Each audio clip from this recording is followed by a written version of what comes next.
नमस्कार शेतकरी मित्रांनो, मी ॲग्रिकॉस Kartik Adsole, CEO and founder of doctor Agriwali agro industries. तर आपण या ठिकाणी ड्रीप इरिगेशन, ऊस उत्पादन वाढीची पंचसूत्री यामध्ये तिसरा टॉपिक आहे ड्रीप इरिगेशनचा वापर. ड्रीप इरिगेशनचा वापर करणे अत्यंत आवश्यक आहे. सोड पाणी आणि ड्रीप इरिगेशन यामध्ये जमीन आसमानचा फरक पडतो. तर ड्रीप इरिगेशनमध्ये तुम्ही या ठिकाणी बघू शकता, ज्या ठिकाणी ड्रीप चालू आहे तेवढं क्षेत्रफळ फक्त दिसतं, बाकीचं कोरडं राहतं. तर याचा फायदा ऊस पिकामध्ये असा होतो की ऊस पिकाला 50% वापसा कंडिशन ठेवणे हे गरजेचे आहे. त्यावेळेस जे आपण काही रासायनिक खत टाकत असतो त्याचं अपटेक हे अतिशय चांगल्या प्रकारे होतं. 50% वापसा कंडिशन ऊस पिकामध्ये ज्या वेळेला असते त्यावेळेस ऊसाची वाढ ही 100% अतिशय जोमाने चांगली होते.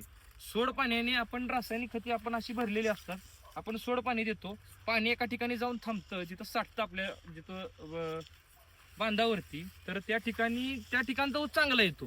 आणि जिथून पाणी सोडलेलं असतं त्या ठिकाणचा ऊस म्हणजे आता म्हणावा असा व्यवस्थित येत नाही. थोडक्यात पहिल्या ठोंबाला जसे फुटवे आहेत तसे शेवटच्या ठोंबाला असणे हे अतिशय किंवा त्याशिवाय प्लॉट आपला एकसारखा दिसू शकत नाही.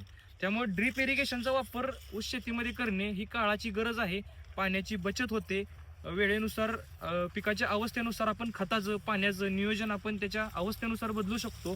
त्यामुळं ऊस पिकामध्ये ड्रीप इरिगेशनचा वापर करणे अतिशय महत्त्वाचे आहे. धन्यवाद.